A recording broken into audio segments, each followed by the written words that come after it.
Welcome in everybody to 303, and we want to get started today. Our team that's in the house today is David Culberhouse, Dr. Ebony Kemp, and myself, Siobhan Monterosa. Next slide, please.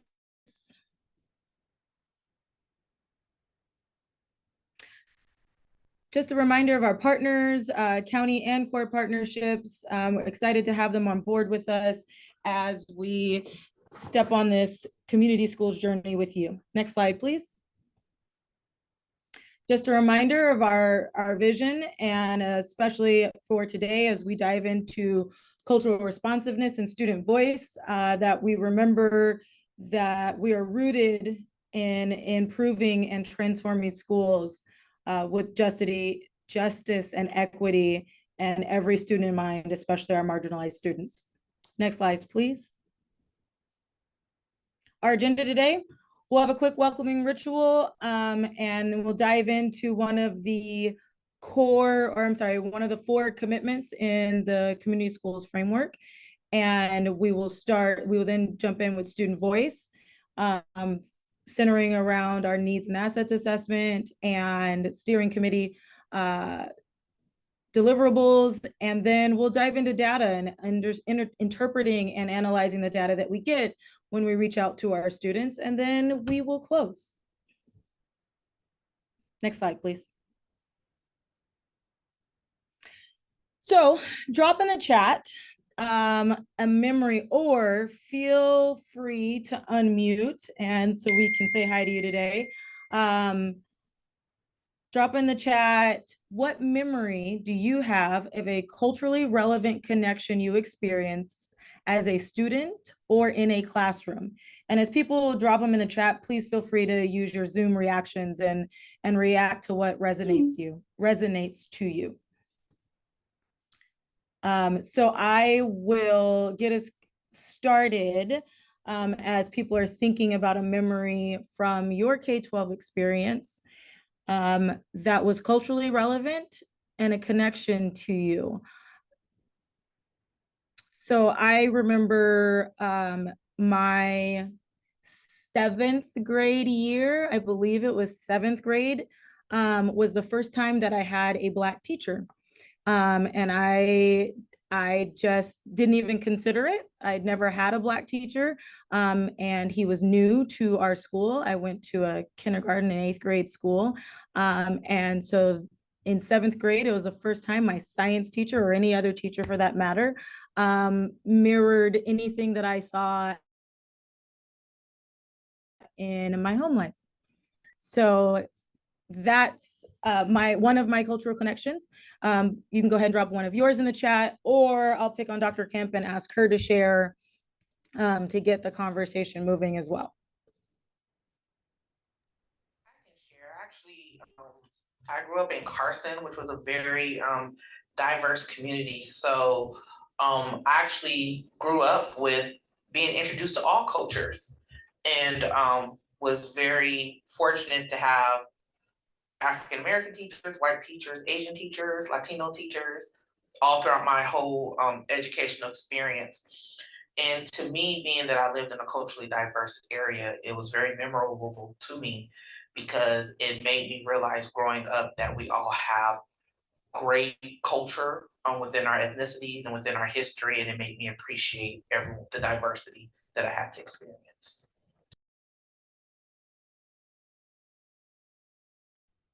Thanks, Dr. Kemp. As a couple come in, I want to read them out loud. We have a Zoom users meeting my aunt's friend who was a teacher the first time I experienced a Black teacher. I was 15. In my high school, we had a youth mentor who would take us on hikes and do community service. I love being a part of nature and helping our community. In elementary school, my principal was Latino. I really feel like he understood our community. Also, one time I missed the bus to the beach for a field trip and he drove me all the way there. Oh, the days when things were different, Philip. Those things resonate. And when this was a discussion in our previous meeting, people shared things like, I remember seeing my culture when it was Black History Month. I remember seeing my culture when We did like a piñata at a party. I remember seeing my culture when there was an event that centered around their culture, but not in everyday classroom experience, school experience, instructional experience. Or similar to Whitney sharing that one day the cafeteria worker made Portuguese bread, sweet bread for the staff, and it felt like home. It's these isolated things that aren't sorry, rephrase, that isn't our curriculum, our instruction, our pedagogy, being culturally relevant to whoever we serve and whatever that looks like. So I really wanted to set the stage today, or we really wanted to set the stage today to consider what how cultural relevance is important in our academic experiences. Next slide, please. So there is a resource folder for everybody today. Our trusty Stephanie is going to drop it in the chat, and she already has. There's a QR code there. And also in the resource folder, there is a Google slide that I would like everybody to open. And the last two slides on the Google slides are parking lot. And while we have office hours for the community of transformational practice, we don't have them for peer learning. So we want to make sure that if you have some burning question that doesn't get responded to or answered during our peer learning webinar, that we've got those tucked away and we can respond to them. And if there is time here today, then we'll close out with responding to those questions. So please hop in and open those Google Slides and access those resources for our learning today. Next slide, please. So today we're looking at student voice and cultural relevancy, and because they show up in our steering committee, and because they show up in our needs and assets assessment. And so one of the things that we have discussed as we've looked at our 10-step blueprint to community schools, as we've looked at the community schools framework, is student and community and family voice are really important. And they're really the driving force of the work that we're doing in community schools. So today we're going to dive in specifically to that student voice and further share our experiences as to how we gather that data and how we interpret and analyze the data that we get from those we most immediately serve, our students. Next slide, please.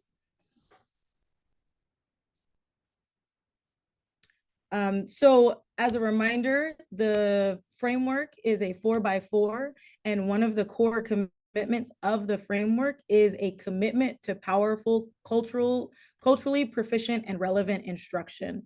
And as we know that there's not only instruction that happens in the classroom, but there's that hidden curriculum that happens throughout the entire campus.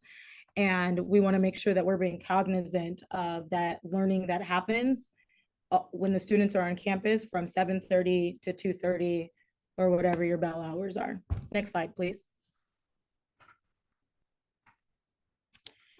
So we're going to ground this conversation through a talk from Chris Emdin. He's a professor at one of the New York Ivy League schools, and he talks about what he calls the 5 C's of relevant pedagogy. And as we watch this video, I ask that you take a note, just one note about each C that resonates with you. He does speak quickly, so dial in, get your pen and paper or your phone or your keyboard ready, and get ready to listen to Dr. Emdin.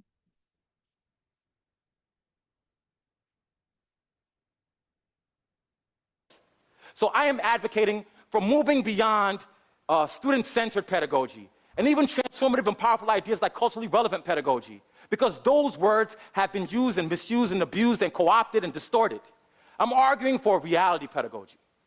And so what is reality pedagogy? Reality pedagogy is teaching and learning based on the reality of the student's experience.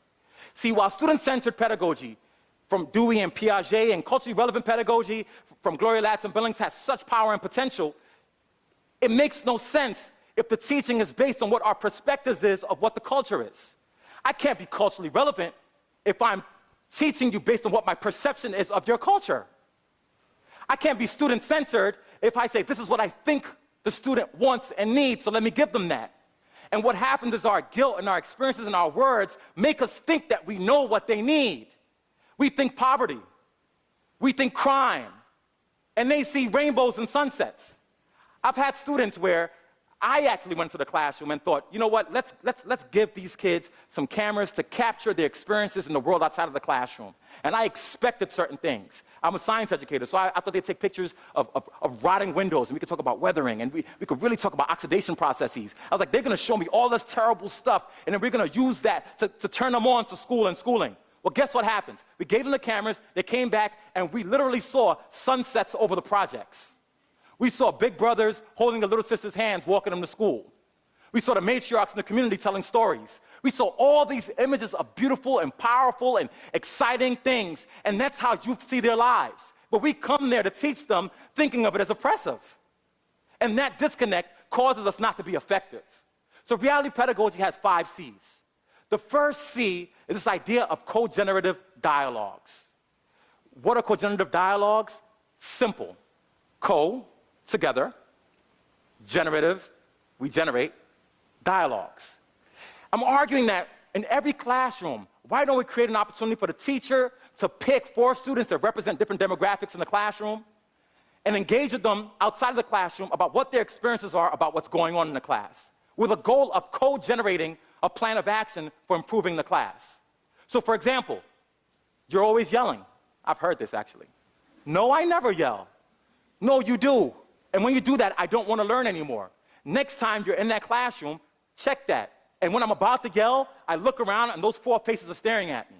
And they realize that I've empowered them by allowing them to give me some critique of my instruction. And then I maneuver and change my instruction to not do what they found oppressive. Co-generative dialogue, asking youth to co-generate ideas about improving instruction and giving them the opportunity to critique the instruction. So you're not teaching from your point of guilt, but you're teaching from their perspectives about what's powerful. That's the first C. The second C, this idea of co-teaching. We think of co-teaching as having one teacher in the classroom, and then you have the co-teacher who gets the coffee and makes the copies, right? But let's move that idea beyond that and say co-teaching as in letting youth teach the class. Give a young person a homework assignment that is not answer questions 45, 1 through 4, multiple choice, but actually, here's the teacher's manual, here's a sample lesson plan, go home and write a lesson plan. Use your own examples, and then come back into the classroom and teach that lesson. And let the teacher sit where the student is, and the student be positioned where the teacher was, and let there be a different type of exchange. Let the students know that you understand that they are the expert in how to deliver the information to each other, and you are only the content expert. Give them the opportunity to have voice. Give them the opportunity to see how tough it is to be a teacher. But the idea here is to change the structure, to give them agency, because they will inform you on what the best practice is. That's the second C of co-teaching. The third C is this idea of cosmopolitanism, a broad philosophical tenet that sounds like a mouthful, but we're going to whittle it down to something really simple, which is interrogate the ways youth communicate with each other outside the classroom and utilize them inside the classroom. What do I mean? If youth outside of the classroom are using head nods and handshakes as a way to combine and connect to each other, this is part and parcel of gang culture that creates an anti-school identity. Why can't we use those same structures and associate them with a pro-school identity? That when you score a question right, you can have a 4-minute handshake if that's what you want to do. Or you can do the Dougie if that's what you like to do. But that the forms of expression and celebration welcome the ways that youth engage and communicate outside of the classroom. The ways they have responsibility for each other outside of the classroom should be the same inside. When they work in groups, and we assign them to groups only for that 2-minute activity, when outside of the classroom they ride the bus together, live together, wake each other up in the morning, dwell together, why can't we create partnerships of students in classrooms that can travail the course of the academic year, or all 4 years of high school? Creating a pseudo-family for students who oftentimes have a broken family structure. The third C, cosmopolitanism. The fourth C, this idea of context. Context means a culturally relevant or responsive teacher has a perception of the culture of the student. But the reality is that experiences of students in the Bronx or Oakland or Johannesburg or Nairobi are all different. There are certain traditions that are the same, but they're distinct things, they're nuanced things about culture that are very different. So when we're talking about context, we're saying in the instruction, be hyper-focused on the immediate communities the students are from. You don't have to go and get the microscopes at the back of the class from the back of the class. You can name the back of the class a street corner in the community. Go to the corner of 183rd and Grand Concourse and pick up the microscopes. Go to Jane and Finch and pick up the textbooks. It's a seemingly superficial thing, but what it does for young people, it allows them to see that you're not imposing yourself on them. You're understanding that where they come from has value. When we talk about context, it also means not thinking of the academic space as a sanitized space. Context means who are the icons in the community? Is it the person who did that graffiti image? Is it the guy at the pizza store that knows everybody's name within a 12-block radius? If those people are powerful in the context of the community, then we cannot let them rest in the community. We must bring them into the school. Have them be a part of the instruction. Have them be an example. Have them talk about the science and mathematics in their life worlds. Context. And the last C is content. Really? You're a math and science educator and content is last? Yes, because we've put content first, we've dropped boulders on youth, and we've not gotten a chance to get them to actually connect. You cannot get to the content if you don't focus on the environment of the classroom. You can't focus on content if they don't have voice, if they don't have agency, if they don't have a stage, if they don't have a platform, if they don't see their life worlds outside of the classroom, inside of the classroom. If those things don't happen, content knowledge will not be developed. Few may get it, but we must realize that those who do get it become successful in spite of, not because of, our practices. In closing, when we talk about peace, and we talk about equity, and we talk about justice, we cannot have those things if students don't have an opportunity to have their voice heard. We cannot have those things if we are so laden with our guilt that we're wondering about being responsive in every single moment based on a false perception of what the kids are. We can't have them if you don't know the communities. You can't have them if you don't walk those streets and understand where the youth are coming from. Thank you.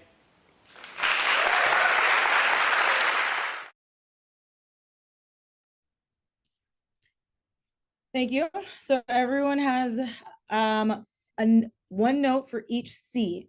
And as I mentioned before, there is a Google slide in the resource folder to populate those notes for those 5 C's and connect them to the 5 pillars. So for example, I was thinking about the first C, the cogenerative dialogue, and I thought immediately of our needs and assets assessment.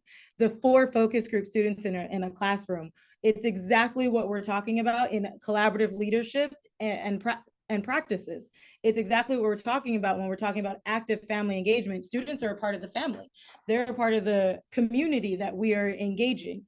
So as you take this time to populate your notes and where does it fit? Where does it fit when he's talking about hyper-focused on the immediate community? Hyper-focused on the immediate community. The example of naming the corners of your classroom after street corners that the students know is the perfect example of bringing our community into the pedagogy, into the instruction, as being a part of the curriculum. So you can populate those notes. I see 3 partners in the Google Slides, and we can populate those as we move on. If anyone wants to unmute and share out, that works as well. Or if you want to drop it in the chat rather than use the Google slide, that works as well.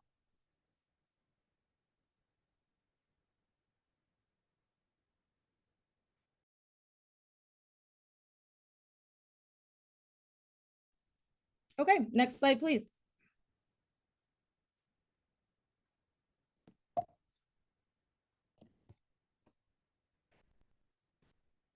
And that is our Google slide. Sorry, next slide, please.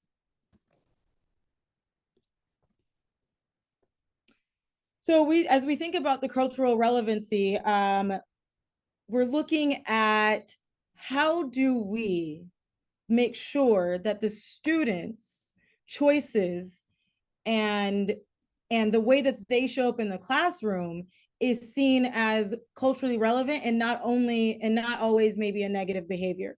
How do we see their culture and their linguistics showing up in the classroom? And we want to consider it a part of who they are coming into the room. Next slide, please.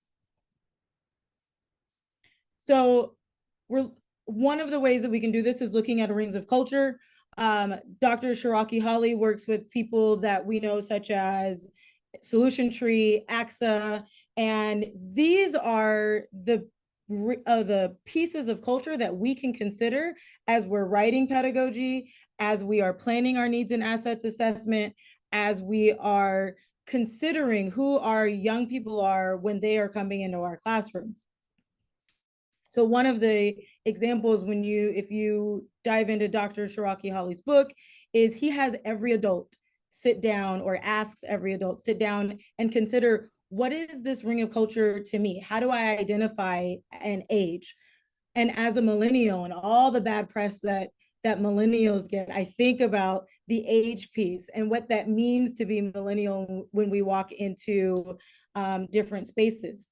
And one of the instances, as I was discussing this with my staff in the past, was a teacher said, hey, I really don't get this online dating thing. And he said he was talking to a friend, and the friend goes, oh, that's how I met my wife. And the reason the teacher thought that was odd was because the friend was in similar age that he was, and it was a 60 and over crowd. We can't make assumptions, as Dr. Emden mentions. And that's what we have been doing in our instruction and in our pedagogy. And what we are doing, the way we are transforming schools, is to use our needs and assets assessment, is to use our students' voice and do this differently. Next slide, please.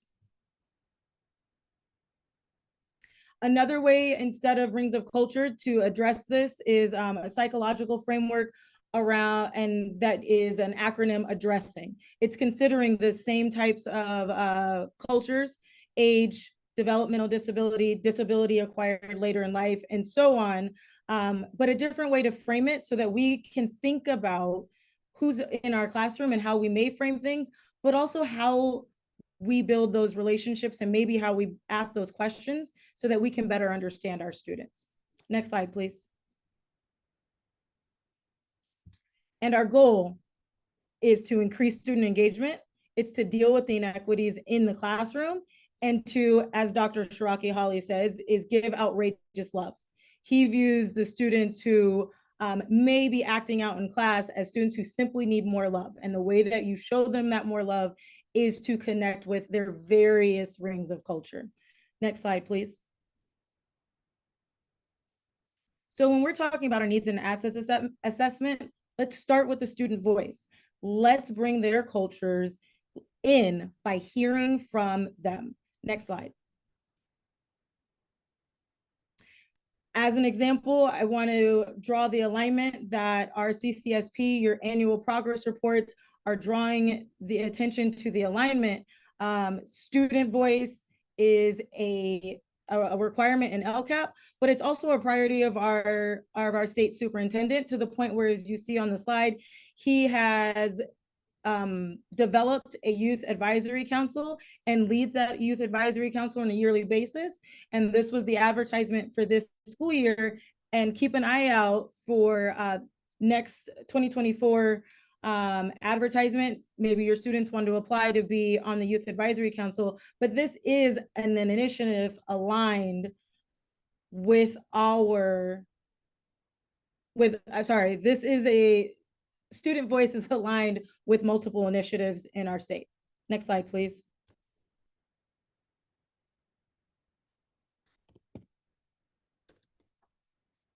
Gathering their voices. So we've talked about the needs and assets assessment, and the question that keeps coming up is, how do we do that?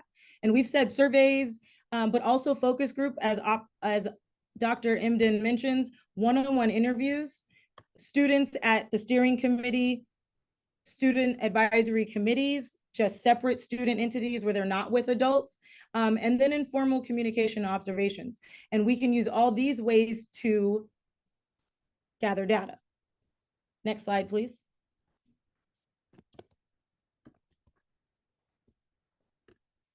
So one of the things that's come up as Dr. Kemp and I have been working with grantees is how do we choose the students? And the question or the way that we've been guiding is that the students or consider what priority or what topic you want from the students. So one of the things, examples is experience over time. Maybe we want to hear how they have experienced our school up until 5th grade. If your school ends at 5th grade, maybe it's sitting down with just those 5th graders and understanding how they experienced their whole kindergarten through 5th grade time at your school, or 6th grade if you're a K-6, or maybe it's the end of 8th grade and the end of middle school. Maybe we're just doing focus groups by grade level, and then diversity. Invite students across grades is also an approach, academic performance and other cultural identifiers. And then we can randomize them using an online randomizer, an app, or even an Excel formula, and then take volunteers. We often know that if we volunteer, people don't want to participate, and that includes even adults. But additionally, the students who have something to say often volunteer. So we want to take volunteers as well. Next slide, please. And then how do we capture that? So one of the easiest ways to capture what our students share with us, video recordings and audio recordings, they're easy to set up and easy to digest. Obviously, the spreadsheets from surveys and chart paper and images, word clouds, and remember to choose the right facilitator. And one of the reasons that this is extremely important is the relationship that they have to make sure that it is a safe place and that the person who's facilitating can connect with the students. But the other reason these artifacts are extremely important is also for our messaging. So last Thursday, we talked about messaging out to our communities, messaging to families and caregivers, messaging to business partners, educational partners. But this creates artifacts that we can use when we're messaging to those educational partners. It gives us videos to share of what our students are saying.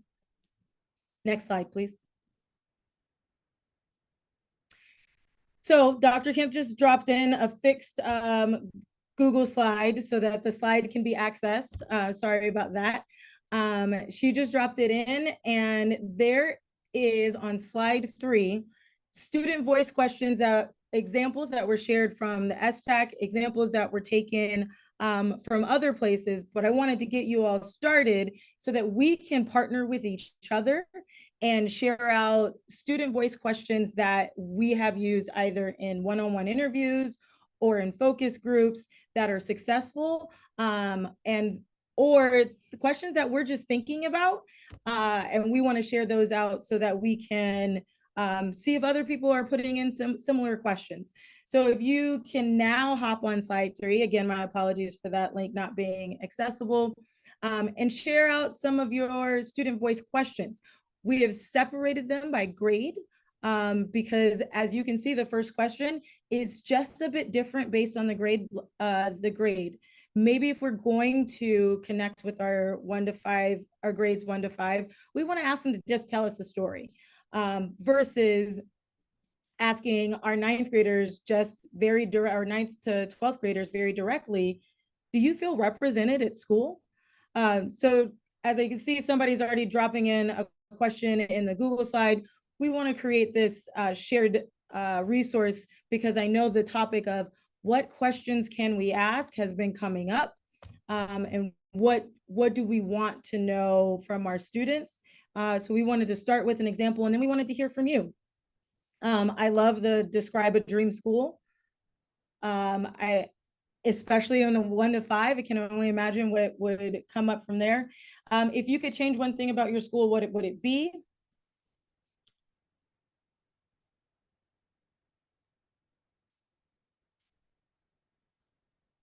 couple others coming in the high school, areas. There's one in the chat that says, well, actually two. What would you like your teachers to know about you? And when do you feel belonging at school? Those are great. Those are great ones to add. I think we're going to see a couple of those things resonate later in the learning session, right, Dr. Kim? Yes, and here's another one. What are some things that would make this school better?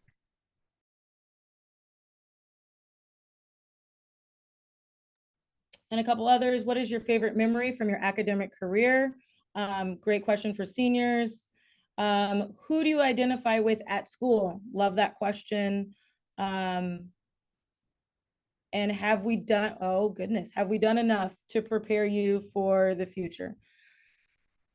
I think those are great questions, and those are questions we can absolutely have fantastic focus groups around. And again, by grade level, including the diversity of not only our students' backgrounds, but their academic performance. Next slide, please.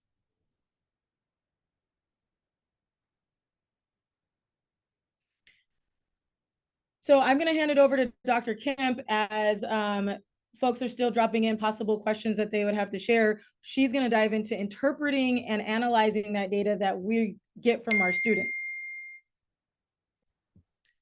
Good afternoon, everyone. So the section that I'm about to go over is how can we interpret and analyze data based on student voices? Next slide, please. So just a quote that I just wanted to share.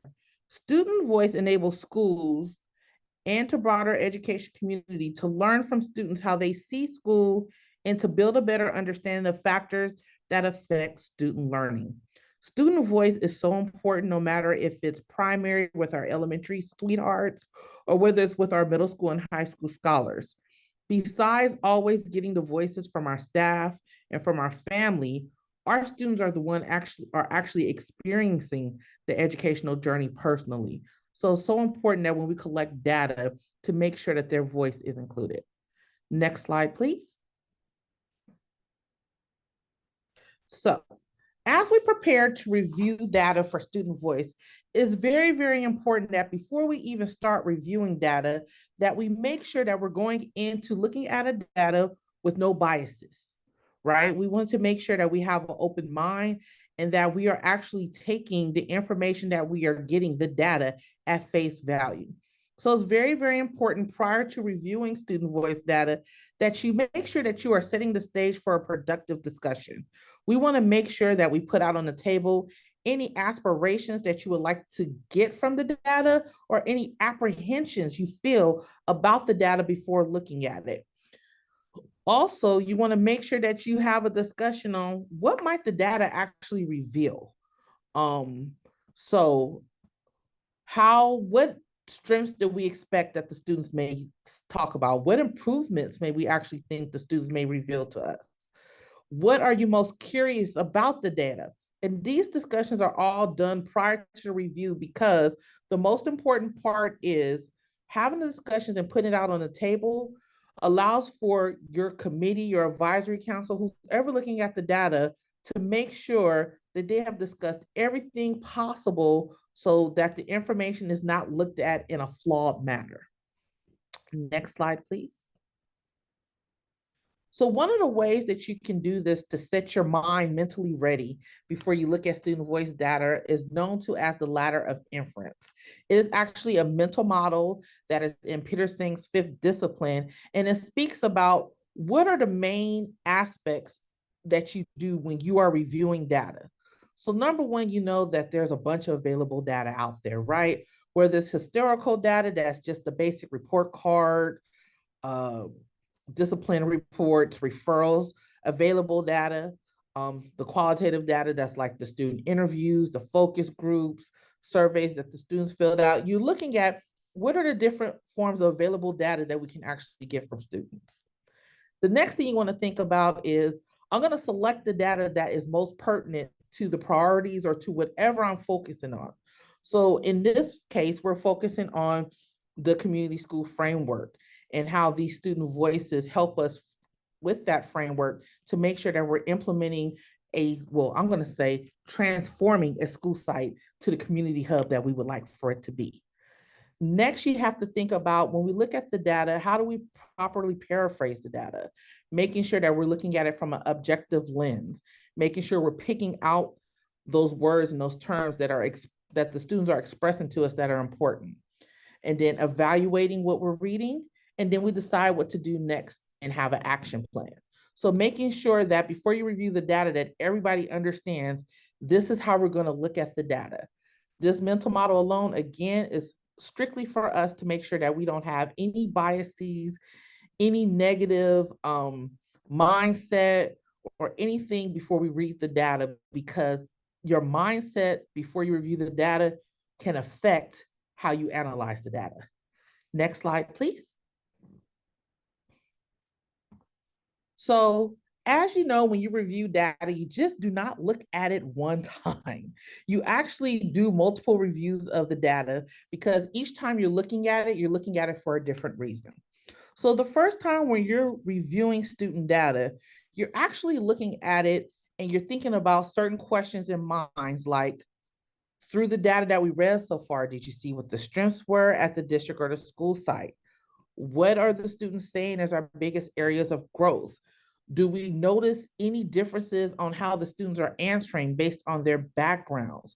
What makes you most proud about the data? What connections do you see in the data that's connected to priorities that we are currently looking at?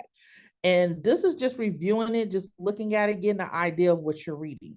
The reason why you're doing this is because you want to make sure that you're focused on what are we trying to get out of reading this data? What feedback is most important to us while we're reading it? Can we see those assets that we have at our school? Can we see those opportunities for growth that we possibly have at our school? So this is first review of the data. Next slide, please. Once you're reviewing the data, you're going to have those important discussions. And being that the community school framework is an equity-based model, right? Because we want to make sure that we're meeting all the needs of all our students and families. We have to approach this discussion from an equity-centered mindset. So for example, if I'm looking at data and I'm noticing, wow, while I look at this, what are the key challenges as we prioritize what we need for the district? The follow-up question need to be from that is, which students are impacted the most by these challenges, right? Because each student group is going to be impacted in a different way. So those follow-up questions, especially looking at from an equity mindset, is very important as we are reviewing the data from Student Voice. Next slide, please. So we are going to do a Student Voice data activity. We're actually going to look at a video where we have students expressing having identity, agency, and belonging in their learning spaces. And during this video, if you have a piece of paper next to you, or if you take notes on your cell phone, or if you have a Post-it where you can drop some notes on, when you're looking at the video, I want you to pay really close attention and write down important information, which is our data, right? Important information that the youth are sharing about their experiences in spaces of learning. Next slide, please.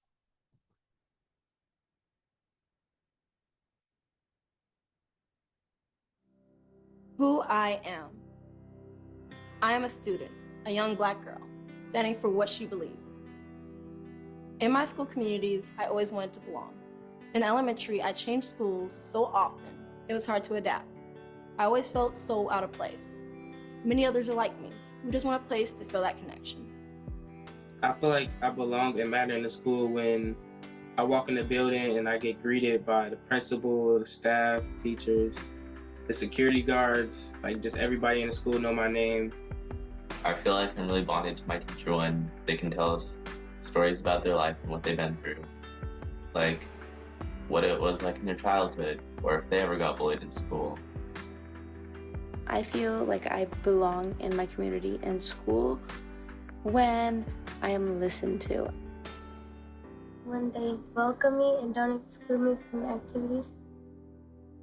When I am safe, seen, accepted. I learn when I'm empowered. I feel like I can really belong and matter in school when I can disco.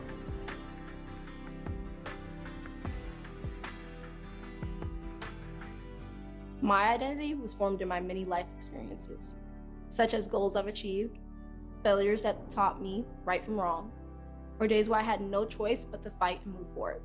We young people build our identities in many different ways. I can tell that others know and appreciate who I am when students can share their work and passions in a judge-free environment among peers. My biggest passion is music and dancing, and I just love how the school lets everybody express themselves through their art.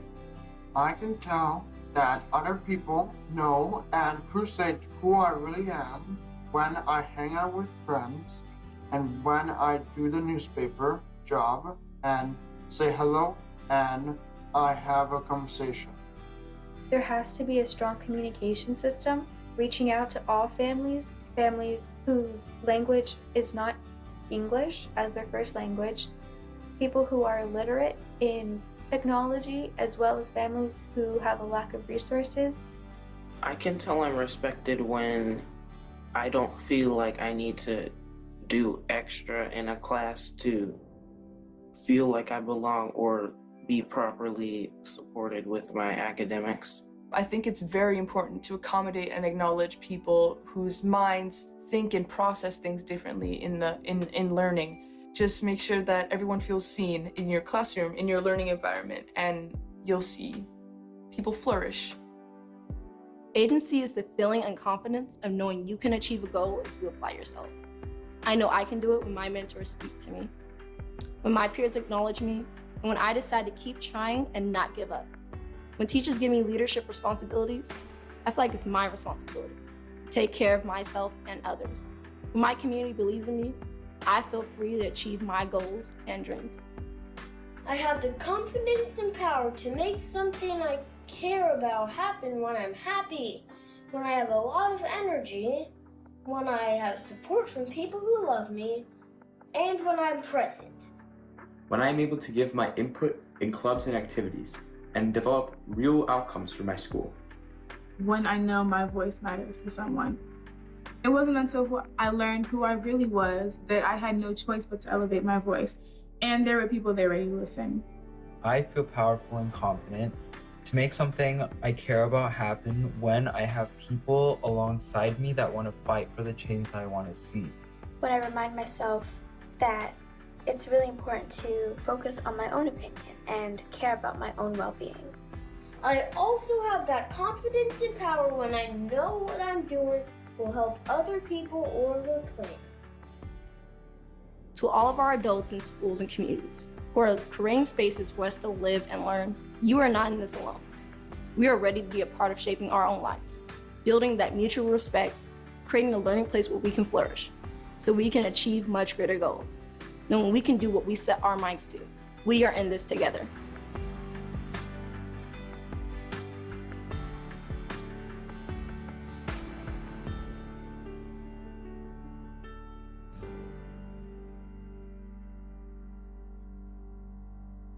Next slide, please. So after listening to those amazing interview responses and student voice coming from how they feel when they are in learning spaces that they feel belonging to, that respect their identity, we're going to go into breakout rooms and we're going to discuss the information that you gathered from the responses of our youth. During that discussion, I want you to determine if there were any common themes that you heard from the voices of the youth. Based on our 4 pillars, so we have our integrated supports, collaborative leadership with our educators, community and family engagement, and extended learning opportunities and time. So when we're thinking about those 4 pillars, which pillars would be the most appropriate for the responses given by our youth? And then last, after your discussion, you guys are going to have about 4 to 5 minutes. You're going to choose a spokesperson to share your responses when returning to the main room.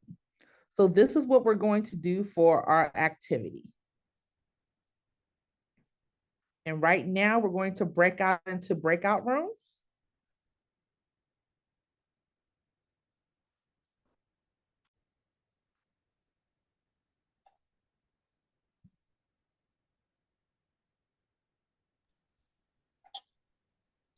So we have everyone back from our breakout rooms, and I hope you were able to have a great discussion about the video because the students on there did a great job with articulating how they were feeling.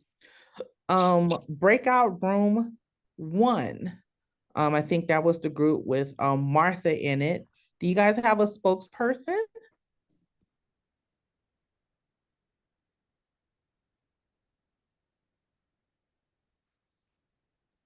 I don't think we got a chance to select one. Oh, okay. Is there anybody from the group willing to just share what they got from the video and any themes that they see that can be related to the 4 pillars?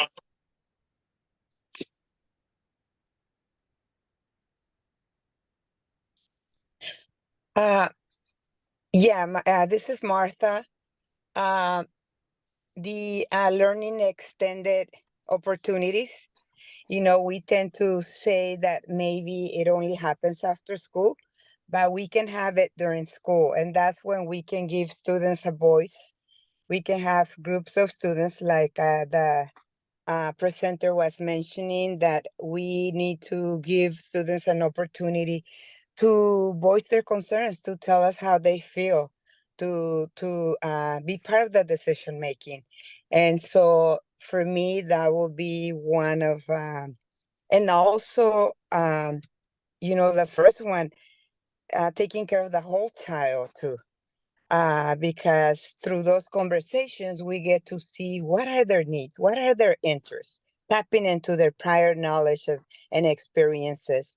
So that's what we were talking about. And we really, you know, enjoy every single student that was being interviewed in the video, but we really enjoyed the first one, the first young lady, because it made us really think about the importance of giving a student a choice, a voice. She was stating about how she learned so much through mistakes, and you know, how she was articulating those experiences where now she gets to share with us.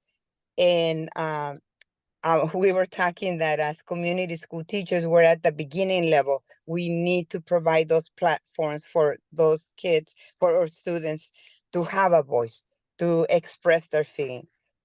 Okay, thank you. Thank you, Martha, for sharing. We really appreciate it. Is there a spokesperson for breakout room 2? Or anyone willing to share for the group?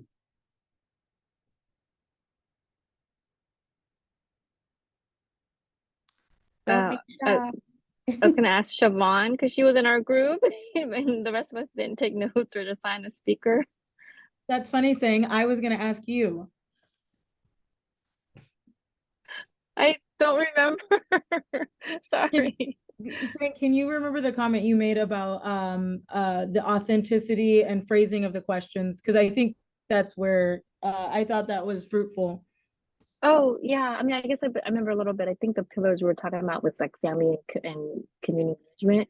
But I think just, you know, when we were looking at the different questions in the spreadsheet about, you know, what we asked students, you know, most of them were open-ended questions, which I think is really helpful because I think we'll get more nuanced responses from students, and, you know, they're like less leading questions. But I was just saying to our group that while it's all of our intentions to be really authentic about asking students, you know, for their ideas and feedback, you know, sometimes it may not come across as such. And so I think we have to be, we have to try really hard in that manner to say, you know, we actually do want to hear from you, and how we frame the questions and how we even approach bringing in the student voice, I think is really important. Absolutely. You know, most of the time, people shy away from doing interviews and focus groups because it's qualitative, right? This is data. You're looking at words, right? When you look at words, you have to take the time to read them and look at any trends. And it takes a little bit longer than just doing a survey that gives you the answers right away. But there's so much depth, there's so much meat, there's so much important information that our students can give us through interviews, and just give them a chance to voice their opinions on how they feel about their learning experience. Next slide, please.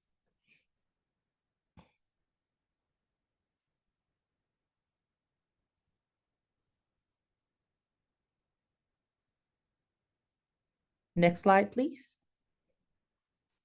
So before we even go into analyzing data, and this was a resource that was provided from us from our State Transformational Assistance Center, we need to make sure that we are focusing on collecting those priorities. What are our priorities going into analyzing the data? So how are we going to make meaning of the data? How will we be involved? What will we do to support? Once we get the information we need, what are the next steps? And are we noticing common themes emerging among the different groups of students that are answering the questions or providing us with the information? Next slide, please. So when we're making sense of data, there's two types of data that you have. You have your quantitative, when you're giving out surveys, you asking the students to fill out a Likert scale, which is that 1 through 5, I agree, disagree. And then you have your qualitative data, which is what we just saw now. Student responses, interviews, focus group, opinions. So anytime you're doing qualitative data, coding is so important. And what is coding? Coding is basically creating and assigning labels to categorize the information that you're getting from responses when you're dealing with words and phrases and listening and transcripts. And when coding, you should already know, that's why we had those discussions before, what are things that we're looking for? And the things that you're looking for basically become your categories. And as you're noticing, that was a category that didn't come up when I thought about, you can add it. But the thing is, you have to have those discussions so you know what you're looking for as you're reading or listening to the information being given. And coding also drives your themes. So what are the themes? What are the trends that you're seeing coming out of the data and the responses? Next slide, please. After you code, this is where you identify themes and you start to think about those priorities. So being that community schools is where we're at, what we're doing, we're transforming our schools into community hubs. It makes perfect sense that the themes are actually our pillars. Why? Because theming it in this matter makes us see where are we at with the different pillars across our framework. Do we see that we're kind of lacking in integrated supports, but we're real heavy in family and community engagement and extending learning time and opportunities, right? So theming them based on our pillars kind of give you an understanding of, we need to balance. We need to make sure that we're doing as much as we can in all of our pillars to make sure that we're actually implementing an effective community schools model. And on top of that, it assists with that long-term transformation, right? Even though we have a grant that may be only 2 years or 5 years, we're building a community hub that's supposed to last the lifetime of the school. We're going to constantly be improving it on a year-to-year basis to make sure that we are transforming the school into a place that meets the whole needs of our children and our families. Next slide, please. When you are prioritizing, so we coded the data, we came up with themes, we put them under our pillars. Now we're trying to figure out of everything that we read, everything that we reviewed, what is our number one priority? What do we start off with? And they have what's called a priority matrix, is what you see before us, and it's broken up into 4 quadrants. And that quadrant that is green, that is considered your most high impact, your highly actionable, which means this is the one action that if I was to come up with a plan with and prioritize, It is something that can be long-term and sustained and will just help transform your school. And that's the quadrant that we aim for. So when you're looking at that, you're looking at focus. Where do I get the greatest impact for our students? Will it transform our school to that community hub that we like? Or do we already have things that we are prioritizing, but we can actually take to the next level? So those are things you're going to look at. But that green quadrant is important because you want highest impact, best action for the longest length of time. That is the ultimate goal. Next slide, please. So just looking at it just a little bit more in depth. Your top part, which is your x-axis, that potential for impact, you're looking at low and high. On the x-axis, where you see resource intensiveness, that's time, effort, money.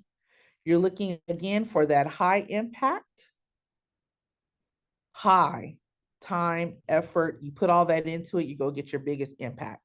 So if you notice in the bottom quadrant on the right-hand side, you see highest priority for the lowest cost. You rarely see something that's a high priority that's going to cost you nothing. That is very rare that you see, which is why the top part above it, which is high priority, maybe only 1 or 2 per year, because those are long-term goals. Those are actions that if it's your long-term goal, if you achieve, is going to sustain that community hub that you need for your community schools framework. So again, aiming at that quadrant, that's 2. The number 3 you see is a medium priority. Those are like short wins. So little things that you can do really, really quickly, but they have very low impact. They're not really doing anything that's going to transform your school to that community hub that you need. So again, focusing on that high impact, high resource intensive for our students. Next slide, please. So we are going to do a whole group activity. So I need everybody to just shake and wiggle all that data off, because data is hard. I know data is a hard thing to review and it takes a lot of stamina. So we're going to do a whole group activity where we're all going to work together so you can get an idea of what does this look like? What is the practical part of this? And we're all going to participate. And I hope we are ready. So next slide, please. I'm going to give you an example of this process. So we ask the question, how can XYZ Middle School better support students when concerning bullying? What would you like to see, or what has been your experience? So we have 4 responses from students, just different ways they can answer. Student A response, my best friend is being picked on by another student, scared to talk to his parents about it. It'll be nice to have somewhere on campus to go anytime to get adult help. Student B, when I was bullied last year, I spoke to the counselor in the wellness center. It helped me a lot. I don't think a lot of kids know about this place. This should use if they get bullied. Student C, when I was little, we used to have bullying assemblies. They would tell us what to do if we were ever bullied. I learned a lot. We should have assemblies here.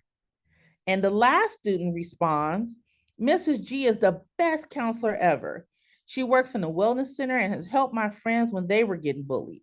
She even helped me when I was feeling down after my grandma passed away. So I want you to look at those responses. And these are examples of when students were interviewed about that question. Next slide, please. So, based on the responses provided by the students about bullying, what were the main concerns expressed? You can drop them in the chat or say them aloud. What were some of the main responses expressed? Main concerns? Students needed or had someone that they could talk to. Exactly. They have someone they can go and talk to about the bullying incident. And that they trusted and felt comfortable with. Trusted and felt comfortable with, absolutely. Where there's any other things that was noticed? I'm sorry, something went wrong with my phone, but I noticed that there was a particular student that went to the wellness center, but he felt that, or he thought that a lot of people didn't know about this place, that a lot of students, so maybe lack of communication there can be an issue. Okay. So if we can go 2 slides up. So when we were looking at this data, whenever you're looking at student responses, this is where we have to go through and see what are those important trends, and you guys hit them all. Student A main concern is there needs a place where you can go on campus and talk to an adult that can help you, right? Student B, counselor in the wellness center. That was huge. Student C, bullying assemblies. And then the last one, same thing, a counselor in the wellness center. So everything that you guys mentioned, yes, those were the main concerns. Next slide, please. So what, based on the themes given that we just came up with, they skipped, hold on. Go back a slide. Go back a slide. What are the possible themes for the answers provided by the students? We all mentioned them, but if you had to group it into themes, like a common concept, a common theme that came up, what do you think those would be? A place, yeah, trust, a place where they belong. Trust, the place where they belong. Any other common themes based on the data that we saw? They were interested in integrated supports based on the a place where they belong. So let's go to the next one. So when we're coming up with themes, you noticed on student A, a place where they can go on campus to talk anytime. So adult assistance, right? Adult that can help them. Mm-hmm. Counselor in a wellness center. Again, adult assistance, a place where you can go, the wellness center. The third student was focusing on bullying assemblies. And the last student, again, adult assistance and wellness center. So the common theme was, I need an adult and a place to go. And the place to go to them was the wellness center. So let's go to the next slide. So one of the pillars was already mentioned. So based on the themes given, which community school pillar would be the best fit? Someone said integrated supports. Was there any other pillar that you've seen that may be an asset? Or where these themes would fit?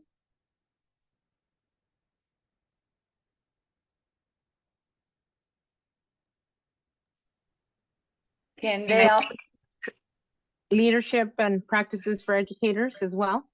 Leadership and practices for educators. Okay, anybody else?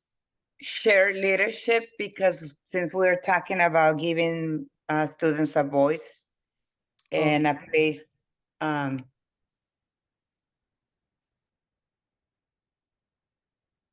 Anyone else? Those are good ones. So let's go to the next slide. So those themes have the ability to actually meet 3 pillars, depending upon what your school priorities are. So for integrated student supports, obviously, if they're asking about bullying, and that's one of the interview questions, it must be a school priority. So it seems like they would be in need of a bullying prevention program, which is a need. The asset that they have is that they already have a wellness center. So there's some opportunities for growth with that asset. With the active family and community engagement, we may want to do some bullying prevention workshops for parents. So families have an idea of how they can assist their student.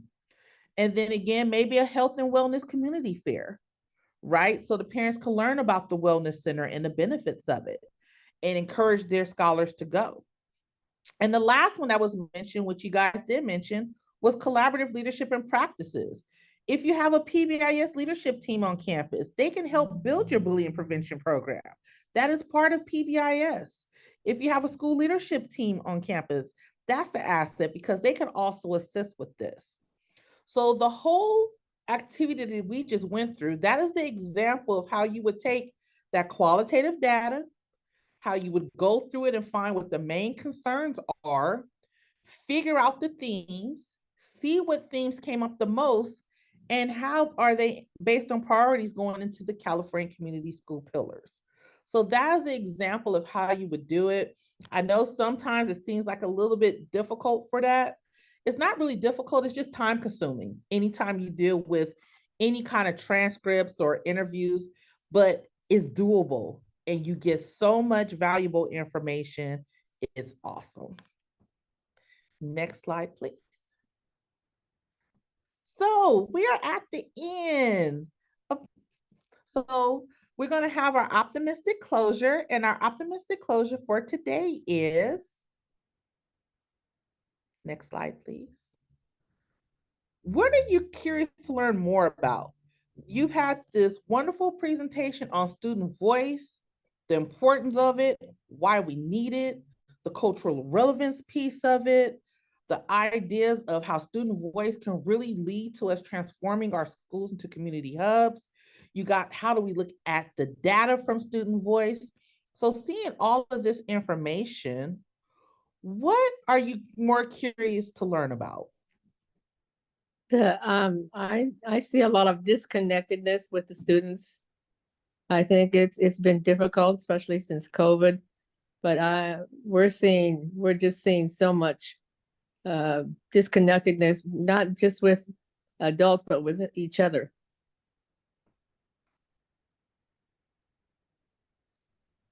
Anything else? Any other input? I would love to hear as many voices as we can, or you can also drop it in the chat.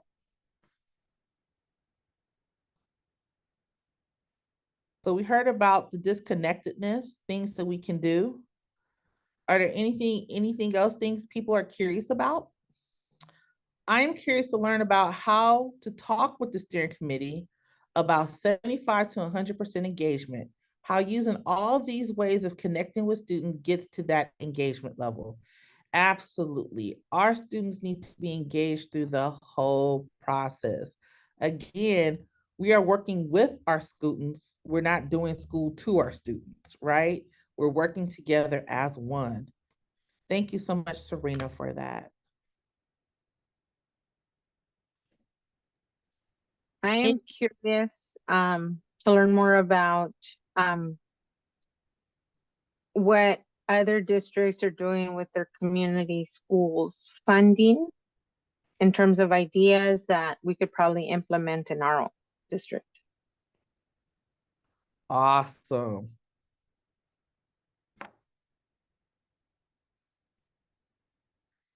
Anyone else?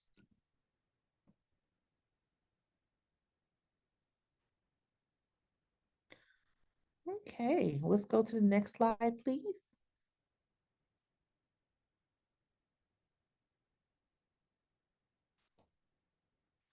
So next month, just kind of a heads up, we really hope that you join us for our Community of Transformational Practice and our peer webinar learning series. We're going to have voices from the field next month. So just like you've asked about what are other community schools doing or what are other people doing to transform their schools to community schools, we're going to have voices from the field and you're going to receive an update on the specifics on what we'll be talking about, but we are going to talk about experiences from the ground, boots on the ground experience. So we really hope that you guys join us for that.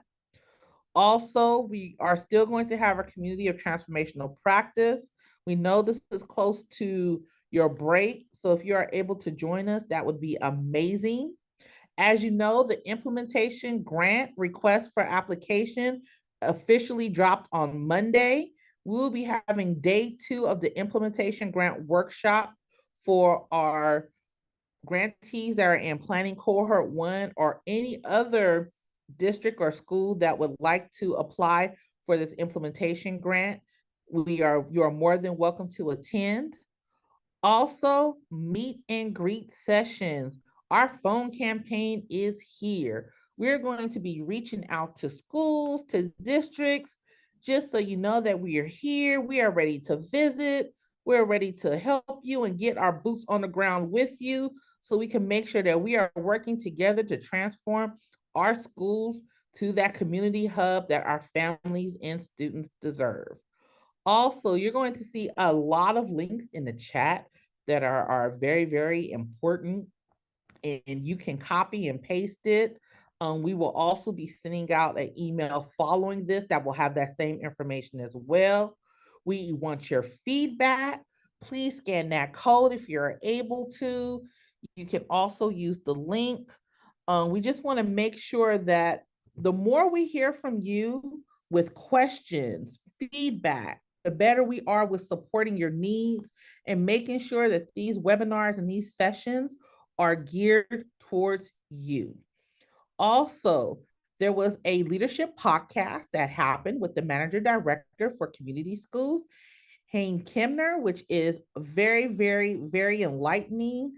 That link has also dropped, and we will also make sure to email that out to you. There are no questions in our parking lot. We respect your time. Do you have any questions for us that you would like to shoot from the floor or in the chat? We are more than happy to answer that for you right now, if you would like.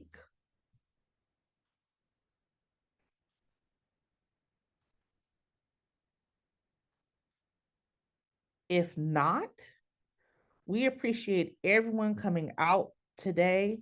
We appreciate your hard work with doing all you can to transform your districts and your schools to community hubs, because our children and families deserve it.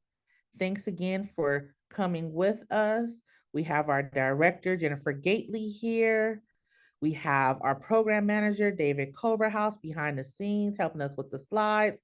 Our wonderful coordinator, Siobhan Monterosa, my counterpart, myself, and also behind the scenes, Stephanie Mahe, who's also helping us with the webinar. We are all here to support you, and we appreciate you coming out. Thank you so, so much for joining us. And we hope that you have an amazing evening.